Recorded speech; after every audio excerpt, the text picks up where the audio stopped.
అనేక రంగాలలో please please please please please ఒకటే మాట.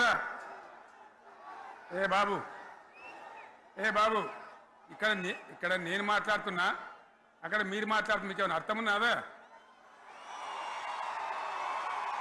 ఏది అర్థం కావాలి ప్రజలకు?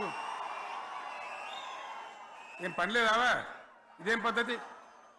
మీరు పార్టీ కార్యకర్తలేనా? సైలెన్స్ ఉండండి. అంతమంది నన్ను లక్షల మంది, మీరు 10 మంది ఏందా ఇక్కడ?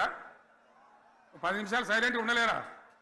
చివరిలో బాగా చెప్తాం, స్లోగా అద్భుతంగా దుంకుదాం, స్టేజ్ ఎత్తు దుంకుదాం. మీరు బాధ్యత చూడాల్సింది ఏంటంటే, మీరు అరవడం బంద్ చేయండి. ఇంతమంది ఉన్నారు, ఏం సీఎం పని లేదా నీకు? మళ్ళీ అందరు ఇళ్ళకి చేరుకోవద్దా? క్షేమంగా పోవద్దా? ఎక్కడెక్కడ నుంచో దూరం నుంచి వచ్చిన వాళ్ళు ఉన్నారు. 10 నిమిషాలు మీరు సైలెంట్గా ఉండండి ముందరున్న వాళ్ళు.